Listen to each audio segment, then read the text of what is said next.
अरे आपला ऋषी दादा तर माकडवाणीला टाकलात. इथून पुढे आपले सगळे ब्लॉग ह्या अकाउंटला येणार आहे, कारण आपलं जे मेन अकाउंट होतं त्याला थोडा प्रॉब्लेम आल्यामुळं आपण हे मेन अकाउंट बनवतोय. तर माझे डेलीचे ब्लॉग बघण्यासाठी माझ्या या अकाउंटला फॉलो करून ठेवा. आपल्या शेतकऱ्याचं सोनं कसं चमकतंय. सकाळी सकाळी सगळं आवरून गायांना मुरघास भरायला घेतला. मुरघासाचे जवळपास 15 कॅरेट भरून ठेवले. आमच्या गायांचं नुसतं मुरघासामध्ये भागत नाही, त्यामुळे मका आणि थोडी बाजरी तोडावं लागते. थोडी म्हणता म्हणता मस्त टेलरभर बाजरी तोडावं लागली ऋषी भाऊला मला.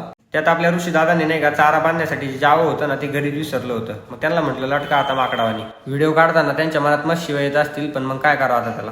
पेरणी यंत्रावर आखा तोडलेला चारा बसला नव्हता. मग जेवढा उरला होता तेवढा आखा मलाच व्हायला लागला. माझं सगळं घरचं काम आवरून मी लगेच ऑफिसवर आलो. तिथं आपले प्रणव शेठ माझ्या स्वागतासाठी केव्हाच येऊन थांबलेले होते. त्यानंतर आपलं थोडं स्ट्रीट लाईटचं काम चालू होतं. त्यासाठी आम्हाला थोडं इलेक्ट्रॉनिकचं सामान आणायचं होतं. इलेक्ट्रॉनिकचं सामान आणायसाठी आम्हाला सगळ्यात जवळ आशिव होती. मग डायरेक्ट आशिवला गेलो. मला गाडी चालवायला खूप बोर झालता. म्हटलं ज्याला गाडी येत नाही ना त्याला गाडी चालवायला देऊ. मग काय प्रणवनं मला सुखरूप आशिवमध्ये नेलं. सगळं